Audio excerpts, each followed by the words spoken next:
Je ne réponds qu'aux questions d'un public plus large qui ne fait aucune pratique. Un jour, j'arrêterai le divertissement, totalement. Je ne suis pas du genre à vous donner une conclusion, je suis un processus. Si vous êtes prêt à être un processus de croissance, je suis là pour vous. Vous voulez une conclusion? Je vais vous frustrer. L'intérêt de faire la sadhana est que toutes les questions vont brûler, pas que vous allez trouver des réponses. Ne croyez jamais que votre intellect saura, il ne saura pas.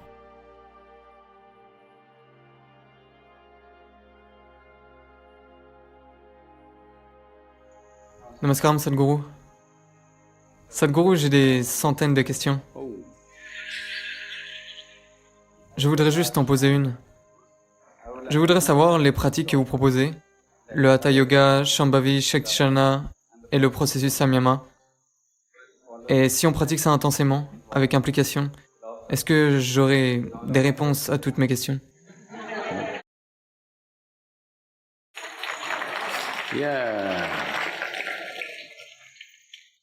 Non, aucune de vos questions n'aura de réponse.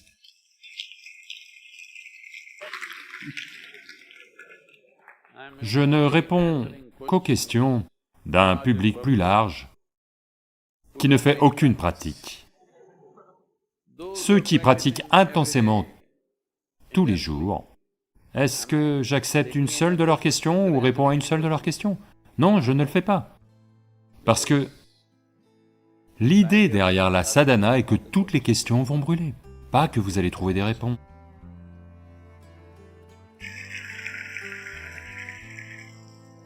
Si vos questions ont disparu, que signifient les réponses? Les gens qui ne font rien pour leur bien-être intérieur, mais pensent qu'en posant une question et en entendant une réponse, leur vie va être réglée, on les divertit encore. D'accord? Un jour, j'arrêterai le divertissement, totalement. En ce moment, c'est toujours là. Un jour, ce ne sera disponible que pour ceux qui font intensément leur sadhana. For the rest, they must listen to the YouTube. Pour le reste, ils doivent écouter YouTube. Parce que, vous savez, le vieux cinéma est toujours divertissant. Parce que vous devez comprendre cela. Les questions viennent d'un endroit qui ne peut jamais savoir. Cet endroit d'où vous posez les questions n'est pas capable de savoir quoi que ce soit. Il veut une conclusion. Je ne suis pas du genre à vous donner une conclusion, je suis un processus. Si vous êtes prêt à être un processus de croissance, je suis là pour vous. Vous voulez une conclusion? Je vais vous frustrer. Parce que, quel est l'intérêt d'une conclusion? C'est un processus continu. Et le processus devient tellement beau et grisant que peu vous importe où est la conclusion. Alors, vous n'avez plus aucune question. Donc si je fais toute ma sadhana, vous en parlez comme s'il s'agissait d'un processus de torture. Que si je fais tout cela, est-ce que toutes mes questions vont trouver une réponse? Vous voyez, ceci s'est produit.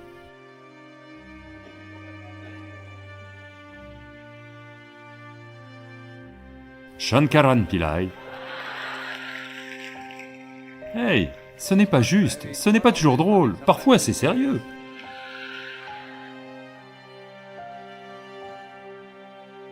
Shankaran Pillai demande le divorce. Pendant le divorce, dans le formulaire rempli au tribunal, il dit « Je demande le divorce pour cause de maladie et d'épuisement. » Le juge voit ça et demande « C'est quoi cette maladie et cet épuisement ?» Alors Shankaran Pillai dit, ça c'est le travail de mon avocat, j'ai simplement dit qu'elle me fatigue.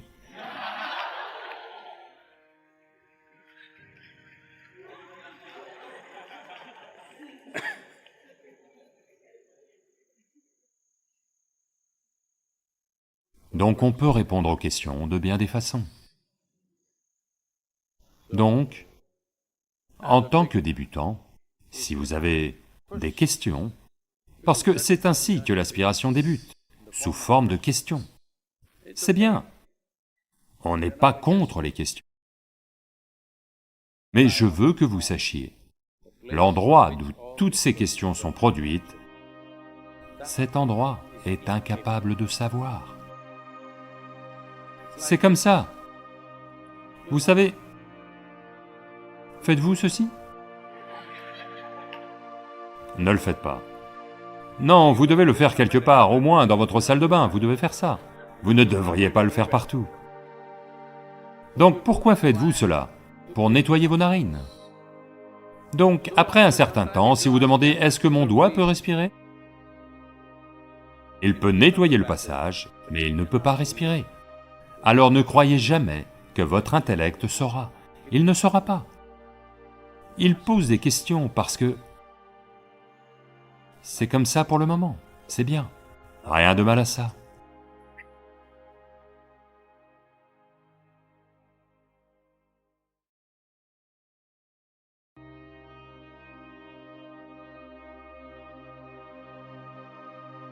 Être joueur a toujours été vu comme de l'irresponsabilité. Oui, vous savez, dès votre enfance, et probablement qu'à vos enfants vous le faites aussi, s'ils sont juste joueurs, vous pensez que c'est irresponsable. La façon la plus responsable de vivre, c'est d'être comme dans un jeu avec la vie. C'est absolument irresponsable de marcher sur cette planète en faisant la tête. Oui ou non? N'est-il pas absolument irresponsable de marcher alentour en étant malheureux? Oui, c'est la chose la plus irresponsable que vous puissiez faire. Donc, être dans le jeu n'est pas de l'irresponsabilité. Être dans le jeu, c'est être très responsable et répondre à la vie. Il n'y a que quand vous êtes dans le jeu que vous pouvez le faire. Quand vous êtes sérieux, le monde n'existe pas pour vous, vous et vos bêtises. Oui. Quand vous êtes sérieux, il n'y a que vous et vos bêtises. Le monde et les autres vies n'existent pas pour vous. Il n'y a que quand vous êtes dans le jeu que vous pouvez prêter attention à tout. Vous ne pouvez vraiment répondre à tout dans le monde que si vous êtes dans le jeu. Autrement, vous ne pouvez pas. Le simple fardeau de la chose va vous tuer. Donc, être dans le jeu n'est pas une philosophie que vous devez développer. Je vais être dans le jeu, je vais être dans le jeu. Non.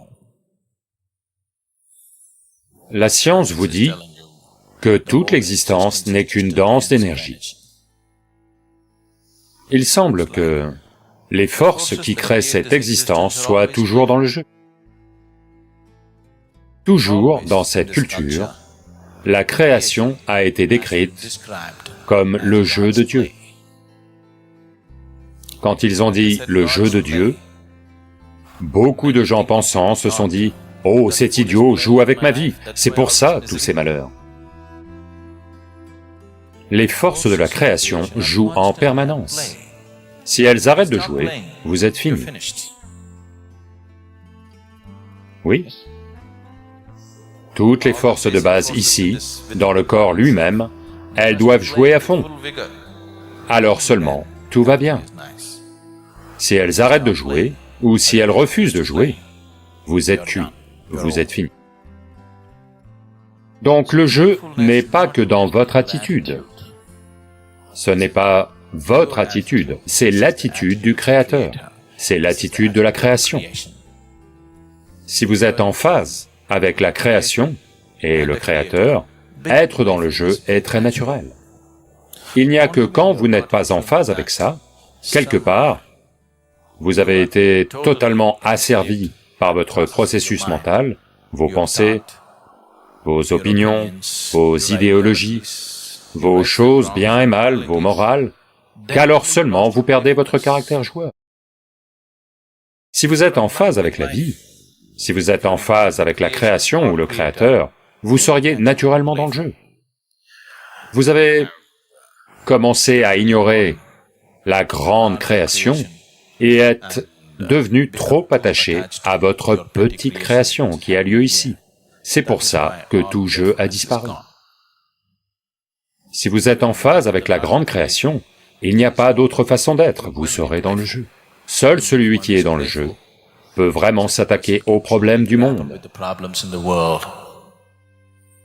sans être affecté par eux, et en faisant de son mieux pour les régler. S'il ne sait pas comment être dans le jeu, ces problèmes vont juste l'engloutir. Les problèmes qui existent dans le monde ne sont pas simples. Si vous essayez de vous y attaquer sans l'attitude joueuse nécessaire en vous, ne pensez jamais que vous allez résoudre les problèmes. Vous allez juste vous faire engloutir par les problèmes. C'est tout ce qui va se passer. Ils ont englouti tout un tas de gens, n'est-ce pas? Des tas de gens ayant de bonnes intentions. Ne les ont-ils pas engloutis? Ne les ont-ils pas avalés, les problèmes du monde? Des tas de gens avec de très bonnes intentions ont juste été, petit à petit, dévorés par les situations existantes. Vous ne pouvez les gérer que si vous êtes vraiment dans le jeu. Autrement, tout sera problématique. Si vous maintenez juste quelques heures d'attitude joueuse par jour dans ce que vous faites, vous verrez, même votre corps physique va commencer à bien mieux fonctionner. Votre quota de sommeil va baisser, et la méditation devient un processus naturel pour celui qui est dans le jeu. Parce que dès que vous êtes dans le jeu, vous n'êtes pas empêtré dans les choses que vous faites. Quand vous n'êtes pas empêtré en elles, vous n'accumulez pas de karma, vous faites du yoga. Le processus de la vie n'enchevêtre pas, le processus de la vie est devenu libérateur.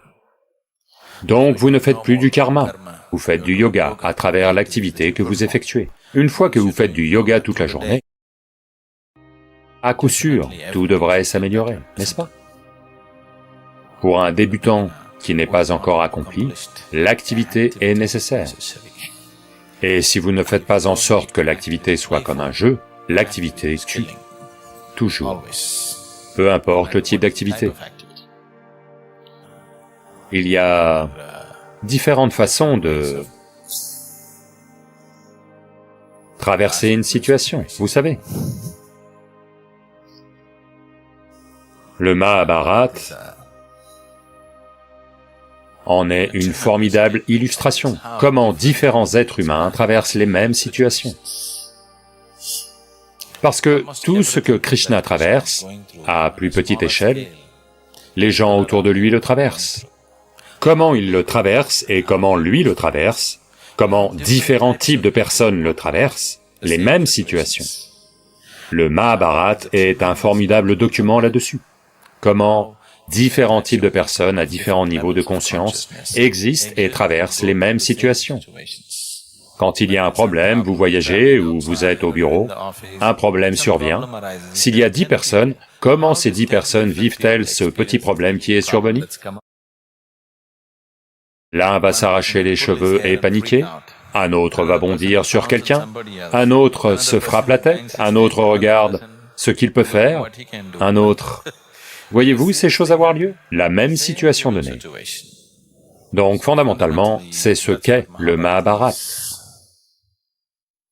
Que il y a tout type de gens, des gens bons, des gens mauvais, complètement diaboliques, absolument vertueux, divers types de gens. Si vous regardez ça, tous les types d'êtres humains que vous pouvez trouver dans toute société, ils sont tous là dans le Mahabharata, toute une gamme de gens. Des avides, des absolument altruistes, des peureux, des braves, des guerriers vaillants, des lâches, tous les types sont là. Et ils sont tous soumis à un drame intense. Et vous regardez l'expérience de chacun. Elle est très différente, et leur façon de gérer les choses est très différente. Et où est-ce qu'ils atterrissent à la fin est très différent. Dans tout ce cirque, parmi tous ces gens, Krishna est celui qui traverse le maximum de choses, mais intouché. Parce que... il a dit, ce qui veut dire d'abord s'établir dans le yoga et ensuite agir. Si vous agissez sans vous établir dans le yoga, alors votre action va devenir un enchevêtrement, peu importe ce que vous faites. Des choses simples que les gens entreprennent dans leur vie. Après tout, pour la plupart des gens, 95% des gens dans le monde, tout ce qu'ils entreprennent, c'est juste de gagner quelque chose pour leur survie, procréer, élever leurs enfants, c'est tout. Juste pour ce petit drame qu'ils ont choisi pour eux-mêmes, c'est ce qu'ils voulaient. Une petite affaire ou un travail, une maison, une femme, des enfants, un mari, c'est tout. Pour gérer ça, où ils atterrissent, beaucoup d'entre eux finissent même dans les asiles de fous, rien qu'en faisant ces choses simples, n'est-ce pas? Oui. Ils ne se sont pas attaqués aux problèmes du monde, ils ne veulent pas être des dharmaguptas, voulant établir le dharma dans le monde. Ils n'ont pas pris de grandes responsabilités comme ça, juste pour gagner leur vie, survivre, procréer et mourir, ce que chaque créature sur la planète fait. Pour cela, voyez où les gens finissent. Combien de gens finissent complètement fous? Combien de gens le sont à moitié? Oui, trop de gens, n'est-ce pas? Ça a un coût anormalement élevé, le simple processus de la vie. Ce n'est pas nécessairement le cas, mais malheureusement, ça se passe comme ça pour beaucoup de gens, simplement parce que il n'y a pas de jeu dans leur façon d'exister. Il n'y a pas de jeu dans leur façon de vivre. Ils sont trop mortellement sérieux. Maintenant, ces deux choses semblent contradictoires. À un niveau, on parle de passion intense, de dévotion, à un autre niveau, d'attitude joueuse. C'est tout le truc. Si c'est la passion, elle doit vous faire brûler. Si vous êtes tiède, vous ne saurez pas ce que c'est, elle va juste vous torturer, vous n'en verrez pas les bienfaits. Vous devez vraiment brûler. Autrement, vous ne saurez pas du tout ce que c'est. Si vous voulez emprunter la voie de la dévotion et que vous voulez aussi vous sauver, ça ne marche pas. L'idée de la dévotion, l'idée de choisir la voie de la passion, c'est que vous voulez brûler tout ce qui est en vous, pour que seul ce qui vous passionne, ou ce à quoi vous êtes dévoué, existe en vous. Ce que vous appelez « moi » est brûlé dans le simple processus. C'est... Pour un mental pensant, cela semble autodestructeur. Mais, à moins d'être prêt à brûler le limité, une autre possibilité n'apparaît jamais en vous. Pour que vraiment l'autre possibilité vous touche, vous devez vraiment brûler.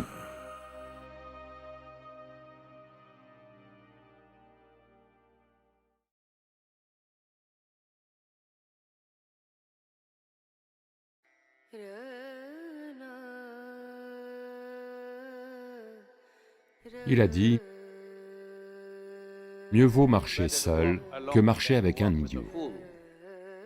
Si vous le voulez, consciemment, vous pouvez évoluer ce soir. Il n'y a pas de limite à ce qu'un être humain peut devenir. C'est quelque chose que chaque être humain doit faire. Après ça, se rejoindre sera immensément gratifiant.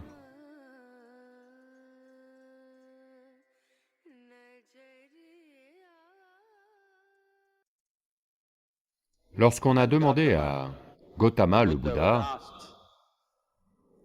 vaut-il mieux marcher seul ou accompagné? Il a répondu, Mieux vaut marcher seul que marcher avec un idiot. Eh bien, c'est lui, pas moi. Il était assez sûr que seul un idiot marcherait avec vous. Donc il a dit, mieux vaut marcher seul que marcher avec un idiot. Certaines traditions dans ce pays disent, quand vous voulez faire un voyage court et rapide, marchez seul. Quand vous voulez faire un long voyage, marchez accompagné. Mais la chose importante, c'est qui marche avec vous. Être ensemble n'est pas toujours bon. Bien souvent, être ensemble peut être une nuisance. Donc, avant tout, à moins que vous ne soyez un jumeau, et même là, on arrive seul et on repart seul. Si l'on ne sait pas comment être tout seul, ou toute seule, alors être ensemble peut être très gênant. On nous appelle êtres humains.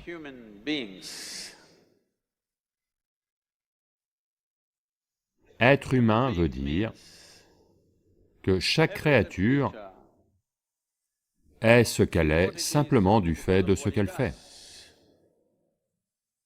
Mais un être humain peut simplement être, ce qui est une qualité unique de l'être humain, que l'on peut simplement être. Que nous ne sommes pas une action compulsive, c'est ce que ça veut dire. Notre action est consciente et judicieuse. Mais en général, quand les gens se rassemblent, généralement, les gens sont dans des actions compulsives. Ça peut être une association où il peut y avoir une action déterminée, ou ça peut être un gang où il peut y avoir une action plus déterminée, ou ça peut être une foule qui peut être une action compulsive. Donc essentiellement, être humain veut dire que nous avons atteint ce degré d'évolution en nous-mêmes où, si l'on souhaite, on peut simplement être assis ici, juste être. On peut envisager quelle action effectuer et quelle action ne pas effectuer. Ce qui est définitivement individuel. Quand des individus s'assemblent, on parle de « nous » au pluriel. Mais ce sont tout de même des individus qui doivent s'assembler. Être un individu veut dire qu'on ne peut pas vous diviser davantage. Ça veut dire que vous n'êtes qu'un. Les gens trouvent différentes façons de se diviser en eux-mêmes. En Inde, avec une histoire culturelle de 18 000 ans, nous avons inventé divers mots pour nous diviser. C'est très fréquent que les gens parlent en termes d'Atma, Paramatma, Ahankara, ceci et cela. Mais chaque culture a cela à sa façon. Quand les choses vont bien, quand de bonnes choses sont faites, si vous demandez aux gens, ils disent « oui, c'est moi qui l'ai fait ». Quand les choses ne tournent pas bien, quand les choses tournent mal, alors ils vont essayer de trouver quelqu'un. S'ils ne trouvent personne, il est toujours là.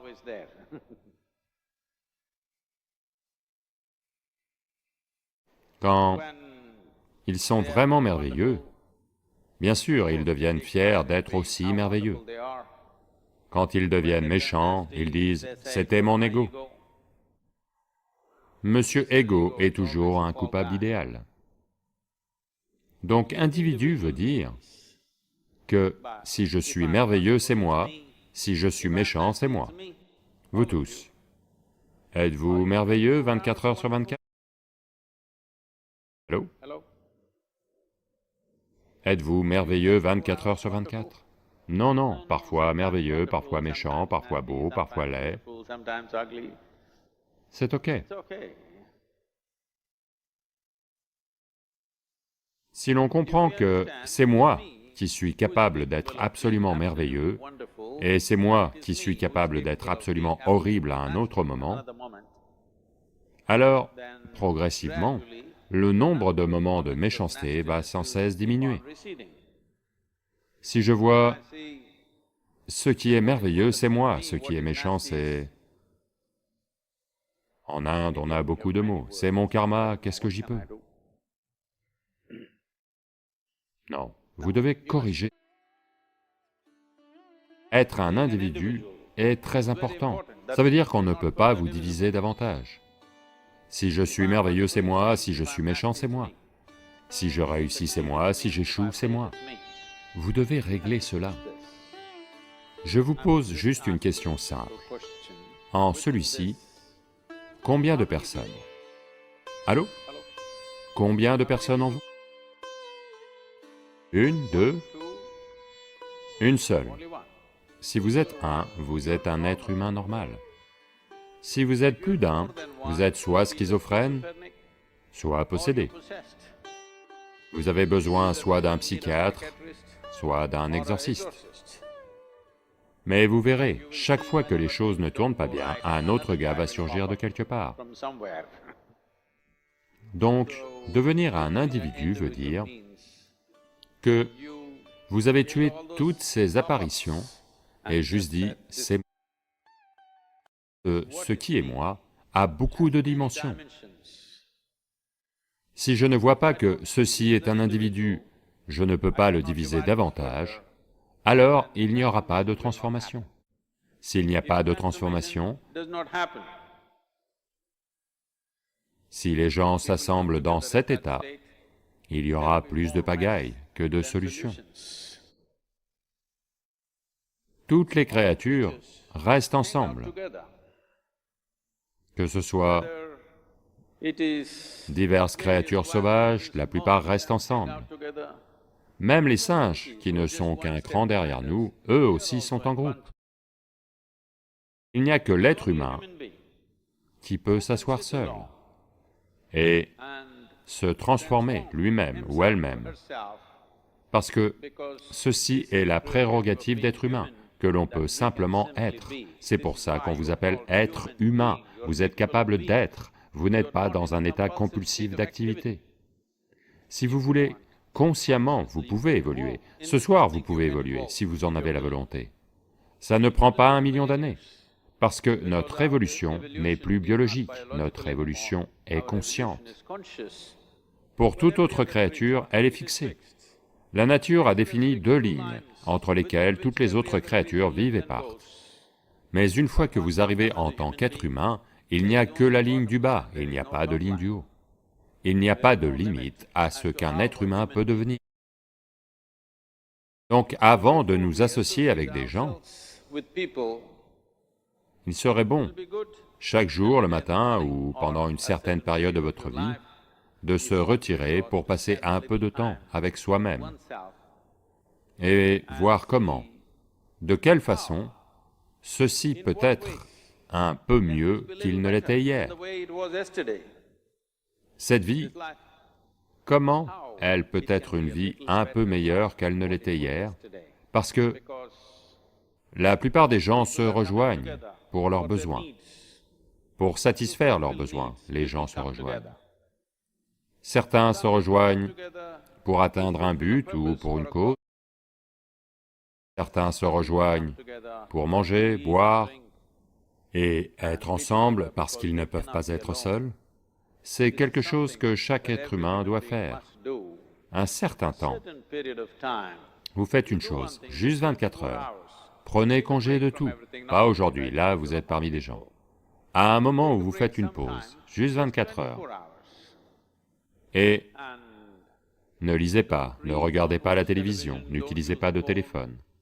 Simplement, soyez assis dans votre chambre, alerte, sans dormir. Et si vous observez la nature de votre mental, vous allez vous-même certifier que ceci est un fou. Parce que la plupart des gens, leur mental ne peut pas rester sur une seule chose. À moins qu'ils ne soient dans l'action, ils ne peuvent simplement pas être ici. Ils sont dans un état compulsif d'activité psychologique. Quand vous êtes comme ça, vous ne pouvez pas être. Cela veut dire que vous ne pouvez pas être un être humain. Être doit arriver. Alors seulement, être ensemble sera très riche. Si vous savez comment être seul, alors se rejoindre sera extrêmement gratifiant et d'une immense valeur. Ça veut dire que l'on s'est rejoint consciemment.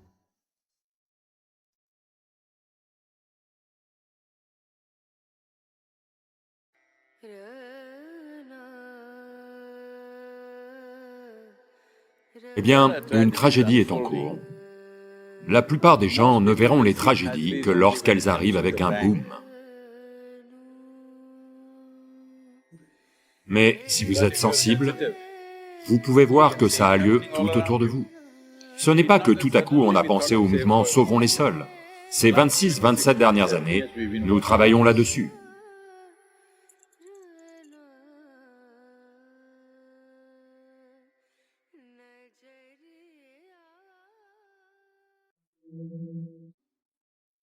Donc certains organismes mondiaux, ce qu'ils prédisent, c'est que dans 25 à 30 ans, l'Inde va connaître une grave pénurie d'eau potable.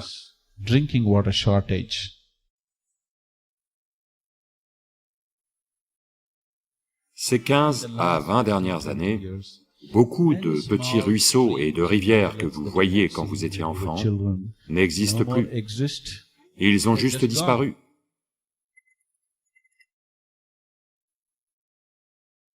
Ce n'est pas une blague, cela va apporter une souffrance sans nom à la race humaine, une souffrance sans nom. Vu la façon dont vous gérez les terres, dans les 15 prochaines années, il n'y aura plus de moussons pour vous, il n'y aura que des tempêtes, une pluie torrentielle qui va drainer les sols. Tant sur le plan environnemental que sur d'autres plans, il semble que notre intention soit de laisser un désert à nos enfants, pas un monde vivant. Il est temps que nous y fassions quelque chose. Si on ne le fait pas, il n'y a aucun intérêt à être humain.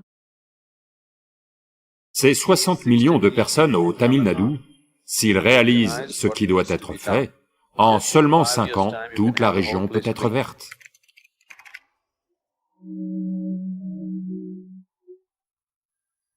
Aujourd'hui, les projecteurs sont sur un projet appelé Green Hands en Inde.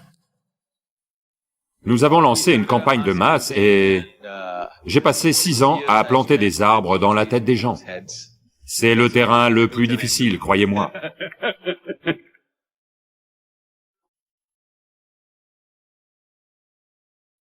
C'est malheureux que 700 000 arbres, ce soit un record du monde. Je veux que tout le monde batte ce record.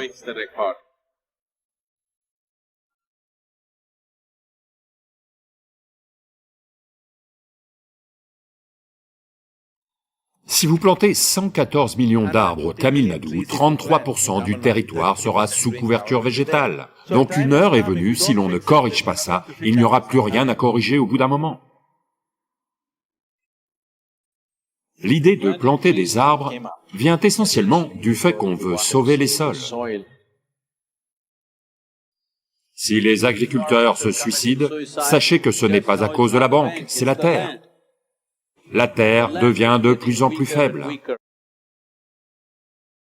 On injecte du poison dans la terre comme des fous. Imaginez que tous les vers soient empoisonnés. Qu'ils meurent en grand nombre, disons. Les gens vont mourir par millions, juste comme ça.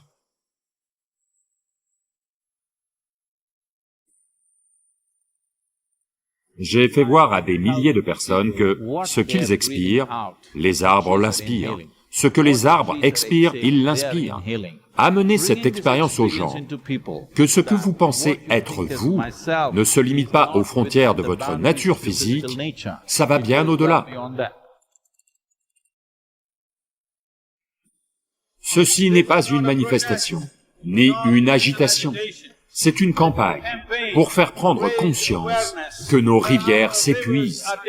Tout le monde, quand je dis tout le monde, tous ceux qui consomment de l'eau doivent se mobiliser pour les rivières. Pourquoi ce voyage? Ça n'arrivera peut-être pas de notre vivant, mais nous devons définir la direction à suivre maintenant pour une solution. L'eau qui tombe sous forme de pluie, on n'est pas capable de la mettre dans les sols, principalement parce qu'il n'y a pas de matière organique et qu'il n'y a pas assez d'arbres et de végétation. Si l'on plante ces 2,42 milliards d'arbres, vos lacs seront pleins, vos puits seront pleins, et par-dessus tout, les sols seront humides presque toute l'année. Et c'est ce dont on a besoin. C'est pourquoi Coveri Calling.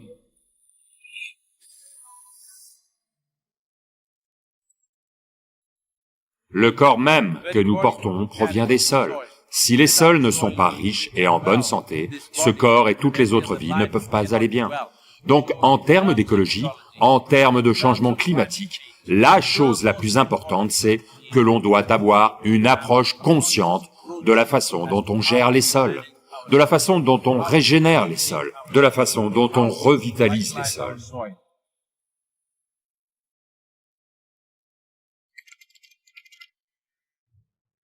Planète Consciente lance le mouvement « Sauvons les sols » pour provoquer un changement de politique pour régénérer les sols. Dans le cadre de ce mouvement, j'ai 65 ans et je parcours 30 000 kilomètres en solitaire à moto. 30 000 kilomètres à travers 24 nations pour stimuler le soutien des citoyens, pour assurer au gouvernement que les investissements de long terme seront appréciés. Donc il est extrêmement important que la régénération des sols soit inscrite dans la politique de tous les gouvernements de la planète. On doit changer le discours sur la planète, dire que les sols sont une richesse, un héritage que nous avons reçu des générations précédentes et que nous devons transmettre des sols vivants aux générations futures. Nous sommes dans une période de transition où si l'on fait ce qu'il faut maintenant, dans les 15 à 25 prochaines années, nous pouvons considérablement retourner cette situation et régénérer les sols. Mais si on laisse les choses progresser ainsi pendant encore 30 à 40 ans, dans 40 ans, si l'on essaie de le faire, alors ça pourrait prendre 150 à 200 ans, car il y aura déjà une perte de biodiversité très importante. À partir du 21 mars, pendant 100 jours, le monde entier, chaque être humain sur la planète, devrait parler des sols. Nous devons entendre le mot « sol »,« sauver les sols » partout, pour faire en sorte que les discours sur la planète s'orientent vers l'aspect le plus vital de notre vie, le sol. Chacun d'entre vous doit toucher le plus grand nombre de personnes possible pour faire en sorte que ça ait lieu. De nombreux leaders et influenceurs mondiaux participent déjà au mouvement. Faites-en partie et à nous de jouer. From my part, as much as I can contribute. We're going to save the soil. Do your part. And saving the soils. Our future, our children's future, and our planet's future depend on it. Save the soil. We know what we must do, so let's make it happen. Let's make it happen. Let's make it happen. Let's make it happen. Let's make it happen. Let's make it happen. Let's make it happen.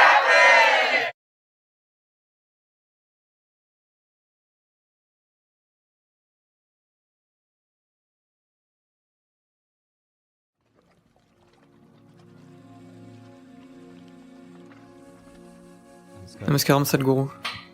La première question est de Ritika. Sadhguru, D'où vient-elle? elle est de Bangalore. Sadhguru, j'ai lu récemment qu'en Italie, les dauphins se rapprochent de la côte, qu'en Pologne, les biches marchent dans la rue, en Chine et dans beaucoup d'autres pays, la pollution a diminué. La nature est-elle en train de nous donner une leçon? Eh bien, on nous appelle êtres humains. Aucune autre créature sur cette planète n'est appelée un être. Nous sommes des êtres humains. Ce qui veut dire que la qualification de base, c'est que nous savons comment être. Malheureusement, l'humanité essaie de défier cela. Eh bien, j'ai dit cela de très nombreuses façons. Si on n'apprend pas à faire les choses comme il faut consciemment, la nature va nous l'apprendre de façon très cruelle. La chose la plus importante dans tout ça, c'est la population elle-même. À l'heure actuelle, ce qui nous embête avec ce corona, c'est la densité de population qui le fait passer partout. Mais personne ne veut aborder cela. En général, les leaders dans le monde n'ont pas abordé cela parce que personne ne veut aller à l'encontre des groupes religieux, qui sont toujours contre cela, pour on ne sait quelle raison. Ça fait trop longtemps que... Donc, une chose basique est la population. C'est vraiment le seul problème, si vous me posez la question. C'est-à-dire que nous sommes mignons, mais nous sommes juste trop nombreux. Maintenant, nous avons pris la mort en main avec les sciences médicales, les vaccinations et tout. Une fois que l'on prend la mort en main, c'est du simple bon sens de prendre la naissance aussi en main. Mais nous pensons que la naissance est l'œuvre de Dieu. La mort, nous voulons être sûrs d'en être responsables et de la gérer. La naissance aussi devrait être gérée de la même façon. Si la mort est retardée, la naissance doit être retardée, c'est une chose importante. L'empreinte humaine est devenue tellement importante, tellement immense, que les autres créatures n'ont pas de place pour vivre. Maintenant, cela n'est peut-être pas scientifiquement correct, ça ne l'est probablement pas, mais imaginez que vous soyez un virus. Imaginez que vous soyez un virus et vous vivez dans d'autres animaux, et la population animale diminue constamment. Ne choisiriez-vous pas un nouvel habitat? Peut-être que c'est ce que le virus a fait, parce qu'il n'y a pas assez d'animaux. Une chose c'est que les animaux sauvages ont disparu de façon vraiment tragique. Une autre chose c'est que chaque jour, d'autres animaux sont abattus. En un an, nous abattons plus de 70 milliards d'animaux pour nous nourrir. 10 milliards de personnes tuant 70 milliards d'animaux à travers le monde. Je suis sûr que nous ne mangeons pas tant que ça, mais nous vivons à ce point aveuglément. Donc, si les autres animaux disparaissent, peut-être que le virus mute pour vivre dans un être humain. Je ne parle pas de science. C'est juste de la simple logique. Si vous étiez un virus, ne feriez-vous pas ça? Définitivement, c'est ce que vous feriez, parce que si votre habitat disparaît, vous aimeriez trouver de nouveaux habitats, de nouveaux endroits pour survivre. Donc, d'une certaine façon, ça l'est, mais ce n'est pas le moment de parler de ces choses. Ce n'est pas le moment de dire, vous avez fait ceci, donc il se passe cela, vous le méritez. Non, ce n'est pas le moment pour ça. C'est le moment d'agir judicieusement. Si les gens sont infectés et qu'ils souffrent, ils ont besoin de votre compassion et de votre attention. Ce n'est pas le moment de parler de tout ça. Mais sur le long terme, nous devons réfléchir à ces choses, au fait que si l'on ne donne pas la place aux autres créatures de survivre sur cette planète, alors vous verrez, même nous ne serons pas capables de survivre, parce que notre vie n'est pas indépendante de celle de toutes les autres créatures, en particulier les micro-organismes. Ils font tout à fait partie de notre vie. Vous pouvez vivre sans vos proches et vos amis, mais vous ne pouvez pas vivre sans micro-organismes. Ils font se produire tant de choses. Et vous savez, ce virus pourrait aussi devenir amical au bout d'un certain temps. Parce que c'est ainsi que ces pathogènes fonctionnent. Ils cherchent un endroit pour vivre et prospérer. Donc, leur activité va dans une certaine direction. Est-ce un enseignement? Voyez, dans toute situation, il y a un enseignement, si on est prêt à apprendre. Si on est prêt à apprendre, il n'y a pas besoin de catastrophe chaque jour, chaque instant. Il y a un enseignement, il y a un apprentissage, mais malheureusement, nous n'apprenons pas. Nous attendons que des catastrophes arrivent, et ensuite on va philosopher là-dessus. S'il vous plaît, ne philosophez pas. S'il vous plaît, ne commencez pas à dire « Eh bien, nous y voici, et à vrai dire, nous le méritons », ou « Les gens le méritent, les gens qui ont fait cela le méritent ». laissez tomber ces bêtises, cela ne nous mènera nulle part. Là, tout de suite, l'important est de voir comment ne pas porter le virus. L'important, c'est que vous ne deveniez pas porteur, que vous ne soyez pas infecté. Veillez à ce que personne d'autre ne soit infecté. La chose simple est de maintenir une distance à l'heure actuelle, une distance vis-à-vis de... C'est le moment d'être seul, c'est le moment de se tourner vers l'intérieur. Eh bien, ça fait longtemps maintenant que j'essaie de vous rendre spirituel. Il semble que vous aviez besoin d'un virus.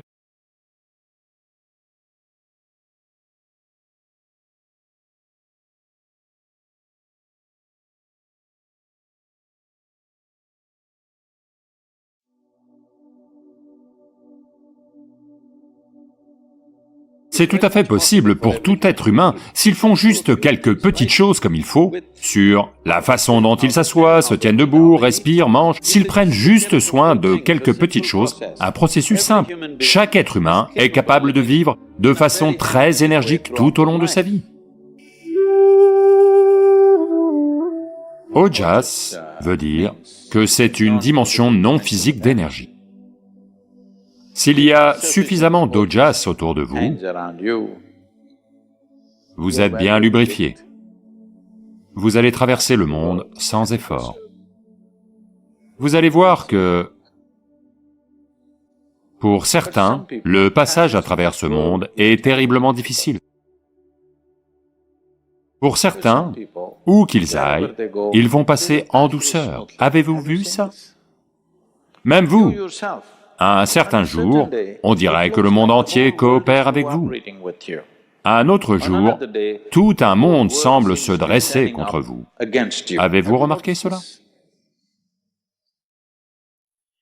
Si vous créez assez d'ojas, alors vous allez traverser le monde en douceur. Maintenant, vous faites Shambhavi. Si vous le faites tous les jours, vous allez développer de l'ojas, une certaine quantité d'ojas. Vous verrez, soudain, tout semble être facile pour vous, ça a juste lieu.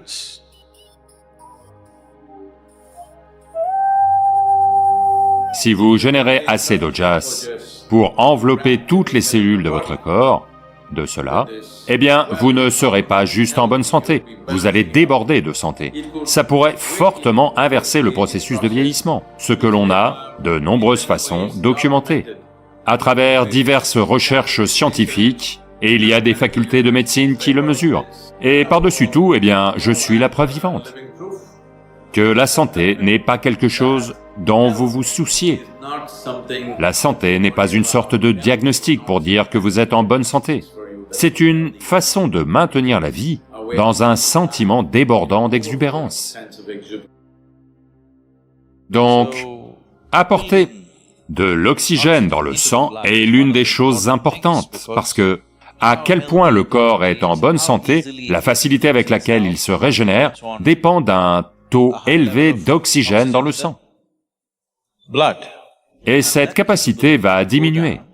En particulier, les femmes doivent y faire attention, à cause du processus biologique, qui fait que leur teneur en hémoglobine pourrait diminuer, et leur capacité à transporter l'oxygène dans le sang va diminuer, ce qui va les rendre inutilement fatiguées, va les faire sembler inintelligentes et...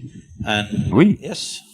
Si le taux de globules rouges est faible, vous vous sentez bête parce qu'il n'y a pas assez d'oxygène dans le cerveau, et il ne fonctionne pas comme il doit fonctionner, à la fois le corps et le cerveau. Donc, pour s'occuper de ça, une chose simple, c'est que vous consommez un peu de miel dans de l'eau chaude quotidiennement. Et vous verrez lentement, le taux de globules rouges va augmenter. S'il y a plus d'oxygène dans le sang, soudain vous ressentez une explosion d'énergie. Soudain tout est actif, le système de rajeunissement du corps est amélioré, les cellules mortes sont remplacées rapidement, le niveau d'inertie que vous ressentez dans le corps est bien plus bas, le niveau d'inertie que vous ressentez dans votre mental est bien plus bas. Qu'est-ce que le NIM fait à votre système? Eh bien, en termes plus concrets, une chose immédiate que ça va faire, c'est que ça va garder votre tube digestif propre. Donc, à l'intérieur de ce tube digestif, il y a tout un tas de micro-organismes. Beaucoup d'entre eux nous sont devenus amicaux. On est capable de digérer la nourriture grâce à eux. Tout un tas de fonctions dans le corps ont lieu grâce à eux. Mais il y en a quand même beaucoup qui nous sont nuisibles. La singularité du neem, surtout quand il est consommé avec du curcuma, si les deux sont pris ensemble, en grande partie, ces choses qui ne sont pas nécessaires au corps, ces choses qui peuvent nuire au corps, toutes sortes de vie parasitaire qui est là, toutes ces choses sont éliminées. Vous pouvez maintenir ce corps comme une brise d'air, simplement il vous devance. Vous n'avez pas à le traîner où que vous alliez, il faut qu'il flotte devant vous.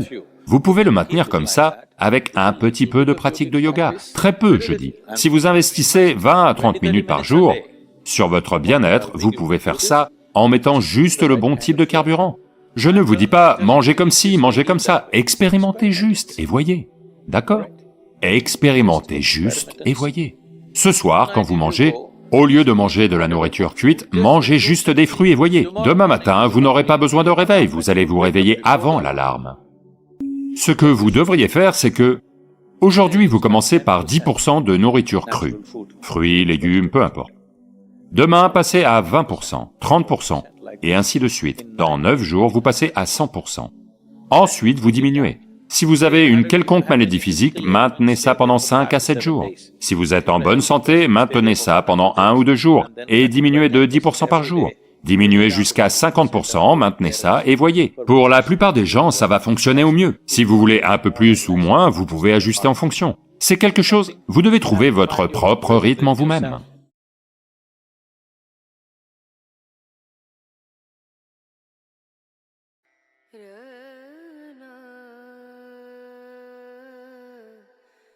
Nous voilà à 11 degrés nord dans le sud de l'Inde.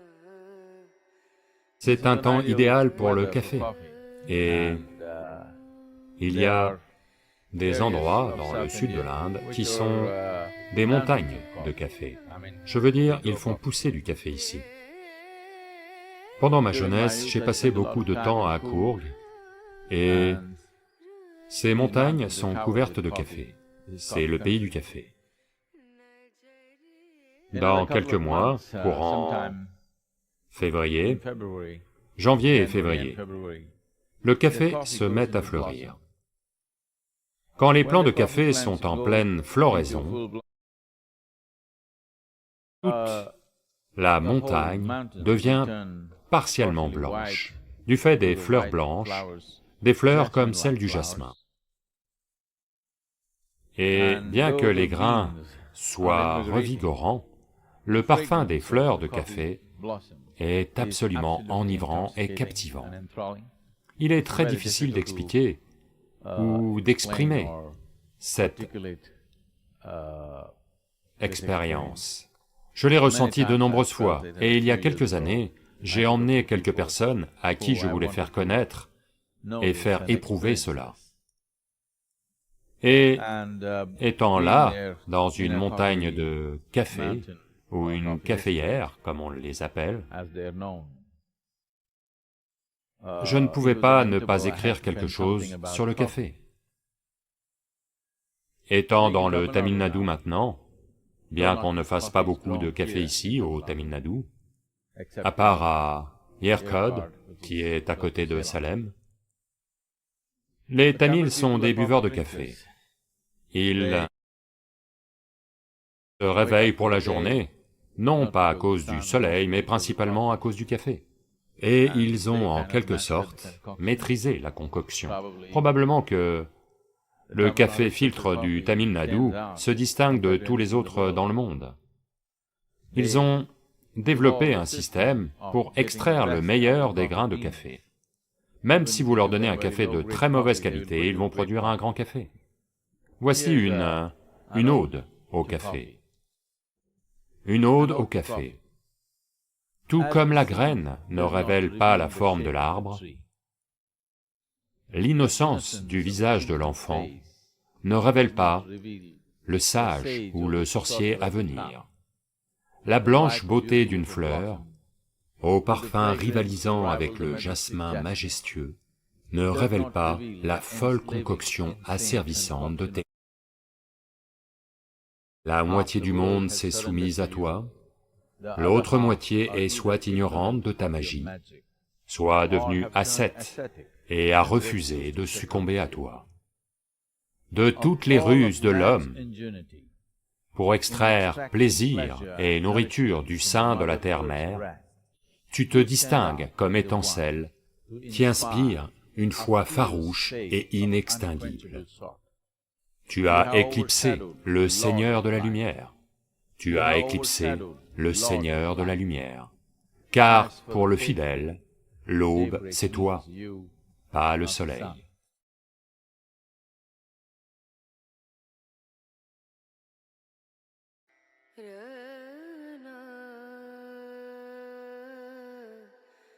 Namaskaram Sadhguru, j'aimerais connaître la vérité sur l'augmentation de la consommation d'alcool et de l'addiction dans ma génération de jeunes. De très jeunes enfants, des enfants à l'école, commencent à utiliser des substances comme un refuge, comme une échappatoire pour eux, et cela paraît très effrayant et dangereux. Je veux savoir pourquoi, d'après vous, les enfants font cela, et je veux savoir ce qui, d'après vous, est le meilleur moyen, le moyen le plus naturel possible de les sortir de là. Namaskaram, Nag. J'aime bien votre nom. J'ai toujours été très attaché au cobra. Et si vous ne le savez pas, le venin de cobra est aussi une substance grisante si elle est utilisée d'une certaine manière. Pourquoi le besoin de s'intoxiquer est en hausse dans la société? Il y a de nombreuses raisons. Une chose fondamentale, c'est les gens ne se battent plus pour leur survie. Une grande partie de la société n'est plus dans la survie. Quand les gens ne sont plus en situation de survie, ils doivent trouver d'autres domaines d'intérêt et d'implication passionnée.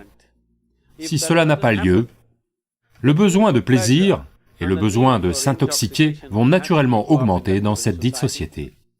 C'est pour cela qu'il est très important que, même si les parents sont riches, les enfants ne devraient pas connaître la richesse jusqu'à ce qu'ils atteignent un certain âge. Dans cette culture, même les rois envoyaient leurs enfants au Gurukula, où ils étudiaient avec d'autres enfants, où tout le monde vivait avec des besoins très basiques, parce que le sens nécessaire de la discipline et de l'implication et de l'engagement dans la vie doit se produire avant que la richesse n'entre dans la vie de quelqu'un. Autrement, la richesse va devenir un fardeau que vous portez sur votre tête. Et c'est ce qui arrive à cette génération. Et il y a une autre raison, c'est qu'actuellement, les deux parents travaillent beaucoup. Dès son plus jeune âge, l'enfant ne reçoit pas l'attention dont il a besoin.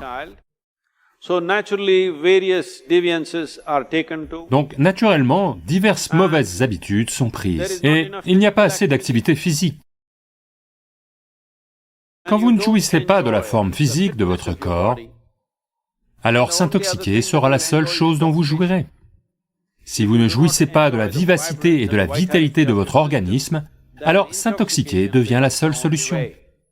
Et maintenant, les drogues ne sont pas qu'intoxication, elles vont aussi leur donner une sensation de vitalité pour quelques heures. Donc, massivement, cette génération se dirige dans cette direction. Et une autre raison importante pour laquelle cette génération se dirige vers ces drogues, c'est que, dans leur mental, les cieux qui leur ont été promis s'effondrent. Ils ne sont peut-être pas encore en mesure de l'exprimer très clairement, ils n'ont pas la lucidité ou le courage de le dire, mais pendant longtemps, on a géré les gens en disant que si vous vous abstenez de toutes ces choses, au ciel, tout ceci sera disponible, et en énorme quantité. Maintenant, les cieux s'effondrent, alors ils essaient de tout boire ici même. Donc il y a comme ceci, il existe de nombreux aspects. Fondamentalement, un être humain n'a plus besoin de lutter physiquement pour sa survie. Ceci en soi augmente le besoin d'intoxication. Quelles sont les solutions? C'est très important. Ceux d'entre vous qui ont des enfants qui grandissent, que vous leur fassiez faire du sport, une autre activité qui les engage avec la nature, comme le trekking, l'alpinisme, la natation. une activité intense et aussi un engagement avec la nature. L'art, la musique, ils doivent se passionner pour quelque chose. Ils doivent apprendre à connaître les plaisirs de leur intellect, de leurs émotions, de leur conscience. Quand vous commencez à jouir des plaisirs du mental, des plaisirs de l'acuité de votre intellect, des plaisirs de l'émotion, des plaisirs de votre conscience, alors, se livrer au plaisir du corps va naturellement diminuer de façon radicale. Donc il est très important que les enfants passent par une variété d'activités et d'implications passionnées dans diverses choses. Cela réduira le besoin d'alcool et de drogue, mais nous devons comprendre ceci. Aujourd'hui, on en fait intensément la publicité, et je suis désolé, les films en font la promotion. Partout, on le présente comme si c'était une chose sociale. À moins que vous ne buviez pas, vous ne valez rien. Les gens me demandent, « Sadhguru, vous buvez ?» Je dis, « Oui, je bois de l'eau. » Ils me regardent comme si j'étais une créature étrange. « Juste de l'eau ?» Oui, c'est la boisson la plus fantastique que vous pouvez avoir, de l'eau. Parce que ce corps est fait d'eau et pas d'alcool. 70% de ce corps est de l'eau, certainement pas de l'alcool. Mais par-dessus tout, je suis un cas différent parce que j'ai trouvé dans mon organisme comment ceci était la plus grande usine chimique. Si vous voulez de l'ivresse, vous pouvez la générer de l'intérieur. Un genre d'intoxication qui vous rend ivre et super conscient en même temps. C'est le genre d'ivresse que l'on devrait faire découvrir à nos enfants et à nos jeunes. C'est pourquoi on s'efforce d'amener la technologie du yoga dans la vie de tous. Si vous entrez dans un certain état, en vous, vous connaîtrez une ivresse qu'aucune drogue ou boisson ne pourrait jamais créer. En même temps, vous restez super conscient, et cela fera des miracles pour votre santé et votre bien-être. Il est temps que nous apprenions à faire les choses d'une manière plus technologiquement améliorée. On a des moyens pour ça, pour que les gens puissent se tourner vers l'intérieur et connaître les plus grands plaisirs de la vie. Nous devons faire vivre cette expérience à nos jeunes. À moins que vous ne leur donniez une alternative, ils vont retourner vers la bouteille, ils vont retourner vers la pilule. Actuellement, pour être en bonne santé, il vous faut des produits chimiques. Pour être calme, il vous faut des produits chimiques. Pour être heureux, il vous faut des produits chimiques. Pour éprouver quoi que ce soit en vous, il vous faut une aide chimique.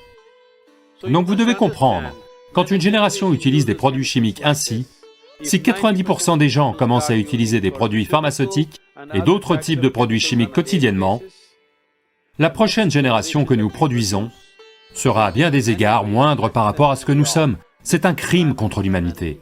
Nous devrions tous prendre conscience de ce fait et faire ce qui est nécessaire.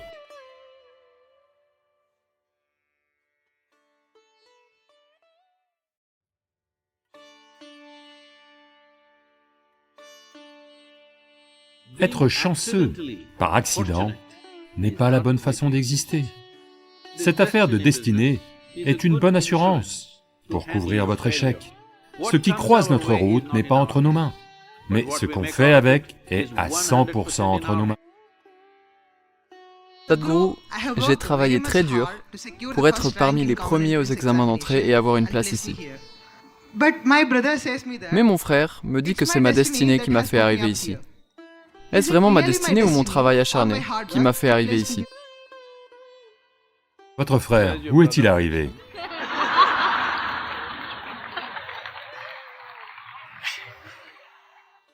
Voyez, généralement, ce que les gens appellent destinée est essentiellement ce qu'ils finissent par créer inconsciemment. Quand je dis inconsciemment, pendant que vous êtes assis ici, là, maintenant, pendant que tout le monde est assis ici, là, maintenant, il y a une activité physique qui a lieu dans ce système. Il y a un processus mental, il y a une activité émotionnelle, et bien sûr, les énergies vitales sont actives. À chaque instant, ils absorbent des centaines d'informations, que vous en soyez conscient ou pas. Donc, si je vous pose une question, depuis ce matin, Depuis le moment où vous êtes réveillé jusqu'à maintenant, parmi ces 4 dimensions d'activité, combien avez-vous mené consciemment? Quel pourcentage, d'après vous? 25%. Vous êtes un homme très généreux. C'est bien en dessous de 1%. Si vous marchez de là à là, il y aura 25 sortes d'odeurs différentes dont vous n'êtes pas conscient, et le corps enregistre. Il y a des centaines de sortes de sons que le corps enregistre, dont vous n'êtes pas conscient. Ça a lieu comme ça, jour et nuit, éveillé et endormi. Quand vous n'êtes conscient que de moins de 1% de votre activité, définitivement, la vie va ressembler à un accident. Allô? Quand 99% des choses que vous faites, vous les faites inconsciemment, à coup sûr, la vie va paraître accidentelle. Si l'accident... Voyez, ça s'est passé ainsi. Quelqu'un est tombé dans la rue et a eu une lésion cérébrale. Après cela, soudainement, il s'est mis à devenir excellent en mathématiques. Mais ce n'est qu'une seule personne. 1000 autres gens qui se sont fracturés le crâne ne s'en sont jamais remis ou sont morts, ou ceux qui ont survécu ont eu des vies bien diminuées. Donc, être chanceux par accident n'est pas la bonne façon d'exister. À chaque fois qu'un accident agréable se produit, on dit que c'est le destin. Certains d'entre vous disent même, « Dieu fait des choses pour moi. » Quand avez-vous fait un marché avec lui? Je ne sais pas. Donc, puis-je vous raconter une histoire, vous êtes d'accord? Ceci s'est produit. Sherlock Holmes, vous connaissez Sherlock Holmes, et Watson vont camper. Et tôt le matin, à 3h30, Sherlock Holmes donne un coup de coude à Watson. Il ouvre les yeux. « Quoi? Que vois-tu » lui demande-t-il. « Eh bien, je vois un ciel dégagé et des étoiles. » « Qu'est-ce que ça signifie pour toi ?»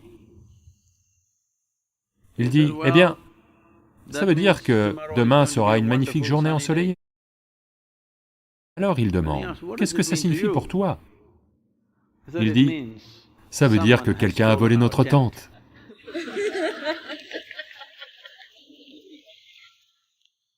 Donc, nous ne savons pas ce qui a disparu, et des choses peuvent arriver ici et là par chance, mais ce n'est pas comme ça que la vie fonctionne. Si un être humain ne se charge pas lui-même de forger son propre destin,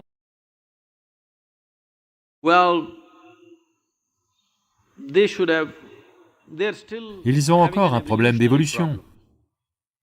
C'est-à-dire, ils ne sont pas encore complètement là, parce que être humain veut dire ceci, que nous pouvons mener notre vie consciemment. Être humain veut dire ceci, que nous pouvons façonner notre vie telle que nous la voulons. Mais cette affaire de destinée est une bonne assurance pour couvrir votre échec. À chaque fois que vous échouez, destinée, c'est la volonté de Dieu. Donc ça continue ainsi depuis longtemps. Ce n'est pas la nature fondamentale de cette culture. Dans cette culture, on vous a enseigné, depuis l'ancien temps, votre vie est votre karma. On vous l'a dit ou non? Personne ne vous a dit qu'il y a un Dieu là-haut qui va faire des choses pour vous. On vous a toujours dit, votre vie est votre karma. Cela veut dire que votre vie est votre création. Pas d'influence interstellaire sur vous. C'est vous. Quoi qu'il en soit, il y a des millions de choses qui nous impactent, mais ce que nous en faisons, c'est quand même nous, n'est-ce pas? Ce qui nous tombe dessus n'est pas entre nos mains. Ce qui croise notre route n'est pas entre nos mains. Mais ce qu'on en fait est à 100% entre nos mains. Il faut que je vous raconte ceci. La première fois que je suis allé à Coimbatore et que nous avons commencé à mettre le centre de yoga en place. Ce pays est comme ça, c'est très étrange. Maintenant, ils sont tous là à applaudir. Et à cette époque, simplement des rumeurs et « Oh, ils font de la drogue, ils font autre chose, ils sont là pour faire du braconnage, ils tuent des tigres, ils tuent des éléphants, toutes sortes de choses. » Les rumeurs circulent, même les médias ont rapporté ce genre de choses. Puis, 100 personnes importantes de la ville se rencontrent et disent « Ce yoga se propage comme la peste. » Ce sont les termes. Nous devons faire quelque chose. Alors une tête brûlée dit, on n'a qu'à remplir un camion de gens et tout démolir. Parce qu'à cette époque, le centre de yoga tout entier se résumait à quelques abris avec des toits en chaume. Donc ils décident qu'ils veulent venir, raser le tout et en être débarrassés.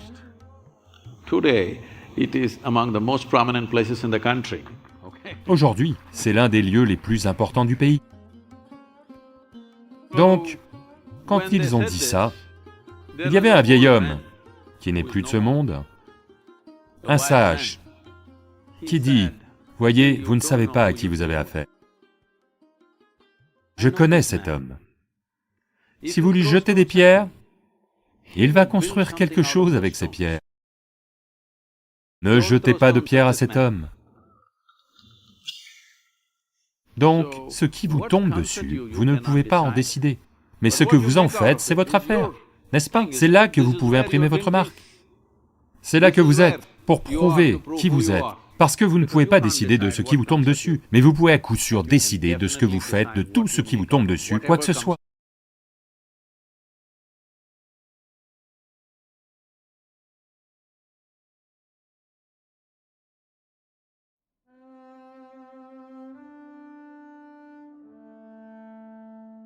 Namaskaram Sadhguru. Vous avez parlé dans tellement d'institutions, d'entreprises et de conférences prestigieuses et mondialement connues. Pourtant, il y a un segment de la presse à sensation qui est constamment contre vous et qui vous accuse des choses les plus insensées et les plus infondées. Pourquoi attirez-vous une critique aussi incendiaire, ce qui n'est le cas d'aucun autre leader spirituel dans le pays? Voyez, regardez comment je suis, c'est pour ça. Eh bien, voyez, c'est la saison des mangues, l'arbre est plein de fruits. C'est la saison des mangues. Il n'y a que cet arbre plein de fruits qui attire le maximum de pierres, de vers, d'insectes. Si vous êtes un arbre épineux, sans fruits, qui va vous jeter une pierre? Personne ne va vous en jeter une. Personne ne veut gâcher une pierre pour vous. Si vous êtes plein de fruits, sans cesse, ils vont vous jeter des pierres. Donc c'est un indicateur, c'est un baromètre, c'est un thermomètre qui montre que vous avez des fruits. C'est pour ça. J'utilise le mot thermomètre intentionnellement, d'accord? En ce moment, c'est la chose la plus précieuse. Tout le monde demande, où est le thermomètre? Pas assez de thermomètre. Donc, ces gens nous ont pris pour cible ces 27 dernières années, uniquement des locaux, nulle part ailleurs, uniquement des choses. Il faut que je vous dise cela, probablement que beaucoup d'entre vous ne savez pas tout ça. Quelle est la nature de ces attaques à répétition? On est en 1995, 1994, on a aménagé ici, environ 65-70 d'entre nous. Un très... comment dire? Un groupe de gens très enflammés et déterminés. Et... rien, il y avait juste une hutte. Juste une hutte dans laquelle nous vivions tous, une longue hutte. Seules les femmes ont des toilettes, les hommes vont dans la forêt. À cette époque, certaines personnes sont assises dans les montagnes et nous observent aux jumelles. Eh bien, je suis... Vous savez, c'est mon problème. Si simplement je regarde comme ça, je vois tout ce qui m'entoure. Je ne rate rien. Ça aussi, ça crée beaucoup d'ennuis. Parce que si vous êtes aveugle, les gens vont être compatissants. Si vous pouvez voir, ils vous envient. Donc j'ai vu des jumelles flasher. Alors j'ai demandé, à qui sont ces jumelles qui flashent? Dans les montagnes, elles sont de toute évidence dirigées vers nous. Donc j'ai envoyé nos volontaires. Qui est-ce? Il doit y avoir quelqu'un. Ok, il y avait des jeeps garés là, trouvés. Donc, on a essayé de leur parler, ils ne voulaient pas nous parler, nous dire qui ils sont, mais ils sont partis. Répandre toutes sortes de choses en ville, ils ont dit... On les a vus aux jumelles, ils sont fous, ils doivent se droguer, ils doivent faire ceci, ils doivent faire cela. Le problème, c'était que... les gens braconnaient librement dans la forêt. Après être arrivés, on a mis fin à cela, c'est devenu un gros problème. Donc ce groupe de gens bien décidés, qui avaient leur passe-temps et leurs petites affaires basées sur les produits de la forêt, ont commencé à vraiment nous en vouloir. Ils ont engagé des médias, pas les médias traditionnels. Il y a un autre genre de médias qui ne marchent pas grâce à la publicité ou aux revenus qu'ils tirent de la vente de leurs journaux, parce que personne ne les achète, même si vous les donnez gratuitement. Les gens ne vont pas les utiliser, on ne peut même pas les utiliser pour enrouler des Pacodis ou des Vadas ou autre chose, parce que c'est trop plein d'ordures pour qui que ce soit. Bien sûr, ça ne peut pas faire office de papier toilette parce que c'est déjà souillé. Et ça continue. Donc, vous savez, il y a une voie de chemin de fer entre Sakleshpur et Mangalore. Un tronçon de 36 km, une voie avec un écartement d'1 mètre, maintenant je pense qu'ils sont passés à une voie large. Sur ces 36 km, il y a plus de 100 tunnels et 300 ponts. Donc j'avais marché le long de cette voie un certain nombre de fois, moi-même. Donc j'avais parlé à nos volontaires ici, et leur avais dit, on devrait tous y aller une fois. Donc, à cette époque, il n'y a pas encore de temple. Aucune obligation pour nous, donc on ferme notre ashram. Fermer l'ashram veut dire quoi? Il n'y avait aucune porte à fermer, juste une hutte. Mais on a noué une corde. Il y avait des bâtiments en cours de construction, le bâtiment triangulaire était en cours de fabrication à l'époque, donc on a décidé qu'on allait partir pour une marche de 12 à 13 jours. Donc on est tous partis en laissant l'ashram. Vous ne pouvez pas imaginer cette époque, comparée à ce qu'on est devenu. On pouvait juste fermer l'ashram et partir. Donc on est parti marcher. On devait revenir au bout de 12 ou 13 jours. Le 9e ou 10e jour, les gens ont commencé à nous appeler parce que la presse parlait beaucoup de nous. Pourquoi? Parce qu'on a tué quelqu'un, on l'a enterré et on est tous partis. Eh bien, qui est-ce qu'on avait tué? On ne le savait pas. Ensuite, on est revenu. Il y avait des rumeurs dans tous les sens. Oh, ils ont tué quelqu'un et ils l'ont enterré dans la forêt, ils sont partis. Bien sûr, ces torchons impriment tout ça. Ensuite, quand on est revenu, le jour où on est revenu, ou juste la veille, le département de la forêt s'est mis à chercher l'odeur qui se dégageait. Ils ont creusé l'endroit et ils ont découvert que quelqu'un avait tué un python, un grand python, qu'ils l'avaient dépecé, pris la peau et qu'ils avaient enterré le corps dans la forêt. Et ça sent. Donc ces gens ont inventé une histoire et ont dit qu'on avait tué quelqu'un et qu'on était parti. Donc à partir de là, ça a commencé. Ils continuent encore avec les mêmes histoires, ou des histoires similaires.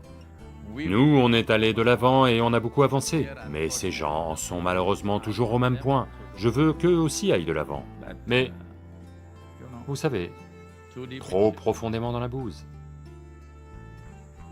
Je vais vous raconter ça. Vous n'allez pas croire ce genre de choses. Le premier groupe de brahmacharis est arrivé. J'ai dit à tous les brahmacharis hommes, pendant 15 jours, vous devez aller aider dans une maison de retraite. Toutes les femmes brahmacharini, je leur ai dit, vous devez aller aider dans un orphelinat. Donc on a trouvé un orphelinat à Coimbatore qui était dirigé par une vieille dame. J'y avais séjourné auparavant en arrivant à Coimbatore. Un endroit très rudimentaire. Elles sont allées s'installer là-bas. La nourriture était très moyenne. 3 de nos brahmacharini, 3 ou 4 ou 5 d'entre elles, je crois, la nourriture était très moyenne et elles sont toutes tombées malades. Elles avaient des vomissements et de la diarrhée. Donc 3 d'entre elles ont dû être admises dans une maison de repos du coin. Immédiatement, les mêmes médias écrivent. Alors, ces gens du centre Isha Yoga, ces brahmacharini, sont toutes venues se faire avorter dans une maison de repos. C'est ce genre de personnes. Que faire avec eux? Ils vivent dans les ordures et vendent des ordures. Comme ça ne se vend pas bien, ils se sont aussi rendus compte que si une fois tous les 3 mois ils mettent ma photo en couverture, leur torchon se vend un peu. C'est leur gagne-pain. Quelle façon horrible de gagner sa vie. Je leur souhaite de trouver de meilleures façons de le faire. Donc ça n'a pas d'importance, parce que je me suis consciemment rendu comme ça. Vous pouvez soit m'aimer, soit me détester. Vous ne pouvez pas être entre les deux. Parce que je n'aime pas les gens qui sont entre deux. Mais malheureusement, ces gens ne vous détestent même pas. Ils essaient juste de gagner leur vie, grâce à vous. Une existence de parasite. Eh bien, au moins, en ces temps de virus, j'aurais espéré qu'ils réalisent, mais non. Maintenant, ils créent une controverse sur le virus aussi, en disant que le virus est parti du centre Isha Yoga. Voyez, certains d'entre vous étaient en colère quand j'ai utilisé le mot Wuhan. Mais maintenant, nos médias rapportent que le virus est parti du centre Isha Yoga. Pas les médias traditionnels, les médias responsables ne font pas ce genre de choses. Mais ces torchons le font. Vous savez, des articles de 4 ou 5 pages, je suis en couverture de ces... Je ne sais pas pourquoi ce genre de journalisme a été qualifié de jaune, peut-être parce qu'il est merdique. Donc je suis en couverture de ces magazines, une fois de plus.